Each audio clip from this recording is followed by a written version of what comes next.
Welcome back again. So what I'm going to be lecturing on now is Act 3 of Othello. Act 3 is a long one, and there's a lot going on in Act 3, so I will divide Act 3 into two different videos. So here's the first part of the two videos dealing with Act 3.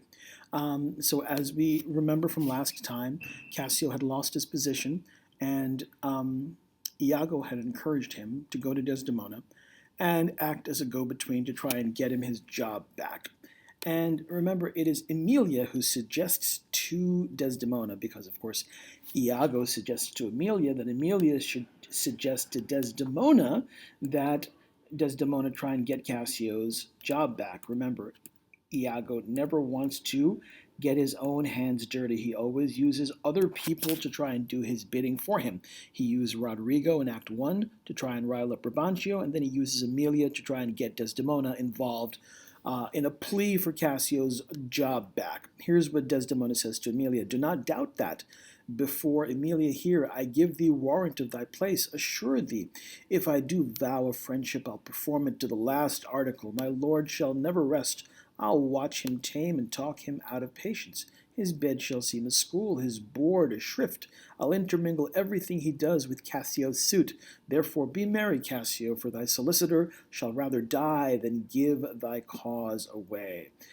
And these will be, again, words of great foreshadowing. But we know that Desdemona is completely committed to helping her friends. It really tells us a lot about her personality. And she promises Cassio that she'll do her best to talk him up before Othello. As we'll find out later on, this is going to be a bad course of action, particularly because of the way that Iago is poisoning Othello's mind. Fast forward ahead to the moment where Iago really begins to do that poisoning. I'll read this dialogue between the two. Othello asks, was not that Cassio parted from my wife? And listen to Iago's response. Cassio, my lord? No, sure, I cannot think it that he would steal away so guilt-like. Why would you even need to say something like this, unless you were trying to plant some seeds of guilt in Othello's mind? Othello isn't biting early on. I do believe 'twas he. Doesn't pay much attention. In between this dialogue and the next dialogue between Othello and Iago, Desdemona comes and she pleads very, very vigorously for Cassio's suit. She asks him, when shall he come? This is Desdemona talking to her husband. When shall he come? Tell me, Othello, I wonder in my soul what you would ask me that I should deny or stand so mammering on. What, Michael Cassio, that came a-wooing with you, and so many a time when I have spoke of you dispraisingly, hath taken your part? To have so much to do to bring him in, trust me, I could do much. And so she really, really lays it on thick as far as trying to speak on behalf of Cassio. And finally, Othello relents to her, because we know that the general's wife is now the general, as Iago had said earlier. Prithee no more, let him come when he will, I will deny thee nothing. And again, this I will deny thee nothing, Desdemona picks up on that, and she doesn't very much like being told that Othello is not denying her anything. And she says as much in the next dialogue. Like, this is not a boom, 'tis as I should entreat you, wear your gloves, or feed on nourishing dishes, or keep you warm, or sue to you to do a peculiar profit to your own person. Nay, when I have a suit, wherein I mean to touch your love indeed, it shall be full of poison, difficult weight, and fearful to be granted. She really does sound like the general's general, doesn't she, right? She basically says, why do you think you're doing me a favor by giving Cassio his job back? If you give him his job back, the first beneficiary will be you, not me.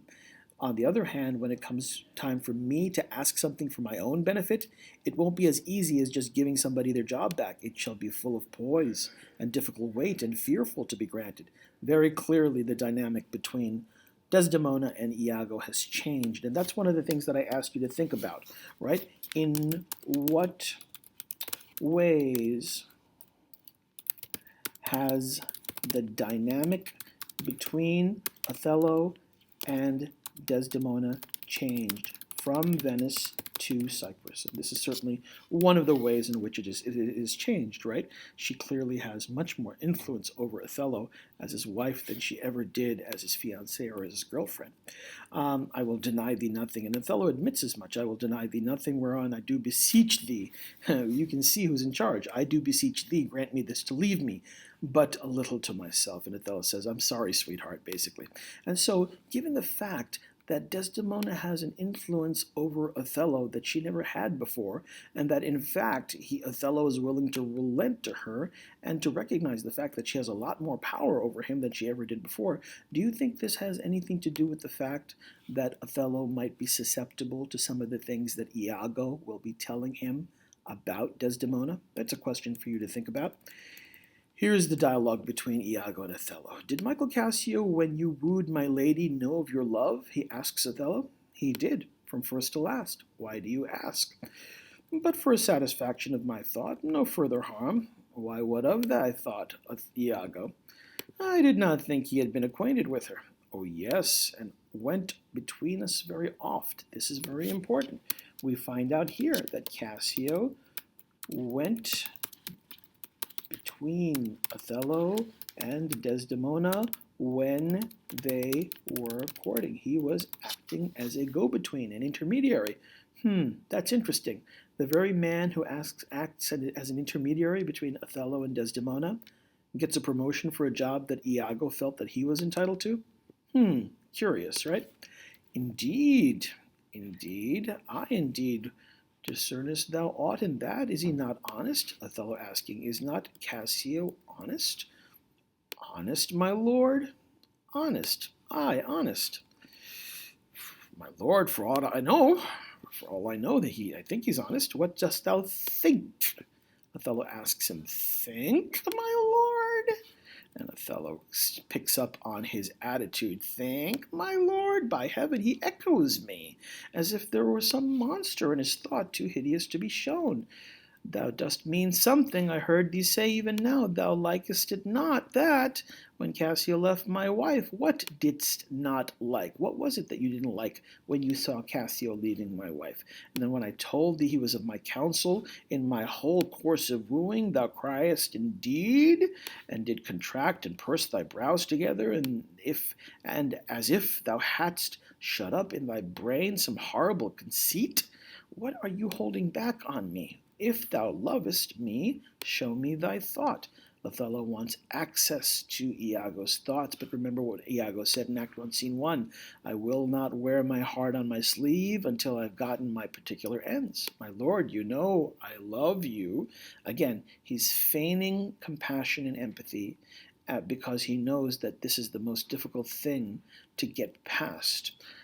These lines that follow are very, very important. I think thou dost love me, and for I know thou art full of love and honesty, and weighest thy words before thou givest them breath. Therefore these stops of thine fright me the more. For such things in a false, disloyal knave are tricks of custom. These are important lines. But in a man that's just, their close dilations working from the heart that passion cannot rule. And so it is difficult to tell the difference between true hesitation over giving bad news and falsified hesitation. How can you tell the difference? Those two behaviors, to the eye,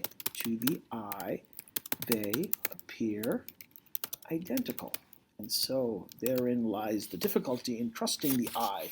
The eye cannot always help to judge between things because some things can be the exact opposites of one another and yet appear identical. For Michael Cassio, I dare be sworn, I think that he's honest. It's interesting, isn't it, right? The aspersions are being cast on Michael Cassio as thinking that he be honest, when in fact the person who's casting the aspersions is the most dishonest of all, right? The white character is the most opaque, and the black character the most transparent in this play. Interesting, isn't it? Othello says, I think so too. Men should be what they seem. Look who's saying this. Men should be what they seem. Or those that be not, would they might not seem none. It's interesting, right? Because he isn't what he seems. And look at the advice he's giving. Certainly men should be what they seem. Why then I think Cassio's an honest man. Nay, yet there's more in this. I prithee, speak to me as to thy thinkings. These are important lines also. As thou dost ruminate and give the worst of thy thoughts, the worst of words. Has he just asked Iago to tell him the worst possible thing that he's thinking? That's a wrong thing to say to Iago, wouldn't you say?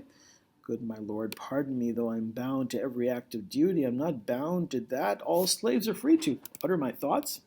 Why, say they're vile and false.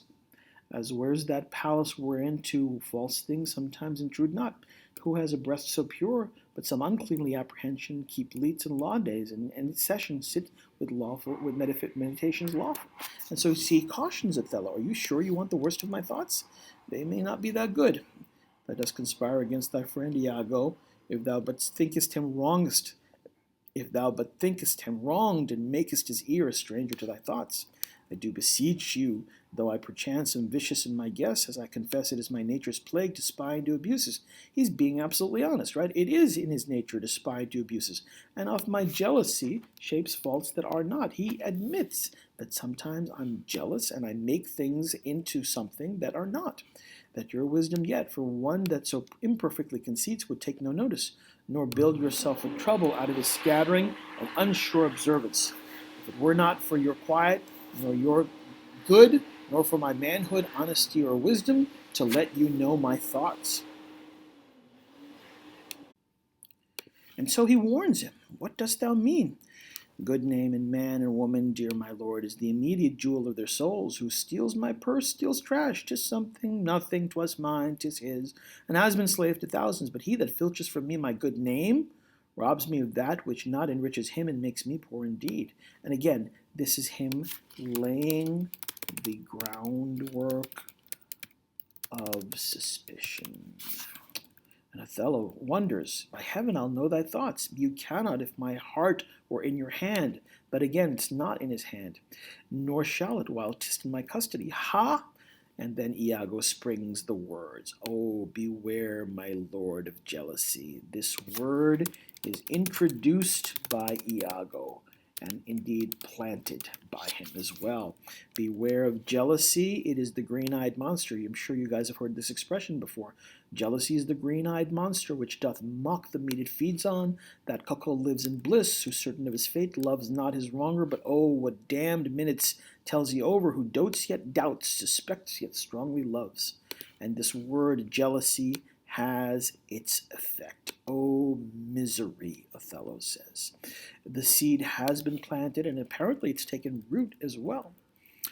Othello, though, does try to pump the brakes. He does try to caution himself, and he does say, again, even though the seed has been planted, Othello tries to fight it off, just not to make me jealous, to say my wife is fair, feeds well, loves company, is free of speech, sings, plays, and dances well. Where virtue is, these are more virtuous. Nor from mine own weak merits will I draw the smallest fear or doubt of her revolt, for she had eyes and chose me. No, Iago, I'll see before I doubt. I'll see before I doubt. When I doubt, prove. And this is very important, right? He tries to pump the brakes on his own suspicions, but he does make his doubt conditional upon seeing before he doubts. He ties his faith to Desdemona, to ocularity, and he ties it specifically to proofs of ocularity. This is going to be very important, isn't it? We talked about the eyes before. And on the proof, there is no more than this away at once with love or jealousy. This idea of seeing before I doubt. What exactly is the ocular proof for fidelity or infidelity? How can you show somebody an object to prove that they're faithful to you, but that they're unfaithful to you? Once Iago hears that Othello is willing to hook his doubt to link his doubt to ocularity, his response is, I am glad of it. He's happy to hear that Othello will connect his belief in Desdemona to something that can be seen, because for now I shall have reason to show the love and duty that I bear you with franker spirit. Therefore, as I am bound, receive it from me. I speak not yet of proof. Look to your wife. Again, more ocularity, right? Everybody look to your wife, just as Brabantio said. Observe her well. Again, more ocularity with Cassio. Wear your eye. Again, ocularity. Thus, not jealous nor secure, I would not have your free and noble nature out of self-bounty be abused. Look to it. Look to it. Again, over and over, planting the seeds of reinforcing Othello's predilection towards ocularity. I know our country dispositions well. In Venice, they do let the heavens see the pranks. They dare not show their husbands. Again, over and over again. If it's ocular proof you want, that's easy enough to provide. Dost thou say so? She did deceive her father, marrying you, and when she seemed to shake inferior looks, she loved them most. Again, Iago reminds Othello of the fact that she deceived Brabantio. What's to stop her from deceiving you? So Iago is, again, planting the substitution of husband for father. Just as Desdemona deceived her father, what's to stop her from deceiving her husband? Is this a kind of passing along of patriarchal anxiety that Iago is keying in on? Aye, so she did. Why did I marry when Othello's alone? He says to himself. This honest creature doubtless sees and knows more, much more than he unfolds. O curse of marriage, that we call these delicate creatures ours and not their appetites. I'd rather be a toad and live upon the vapor of a dungeon than to keep a corner in the thing that I love for others' use. Yet 'tis the plague of great ones, prerogative as they are, less than the base. And again, here comes Desdemona. Oh, if she be false, then heaven mocks itself. I'll not believe it. But yet the seeds of doubt are planted, aren't they, in Othello's mind? Okay, so I'm going to stop the video here. I'm going to pick up with part 2 of Act 3, where Othello begins to speak to Desdemona. For now, let me pause it, and I'll pick it up again with, again, part 2 to Act 3, which is a long and important act in this play. Pick up with the next video, please.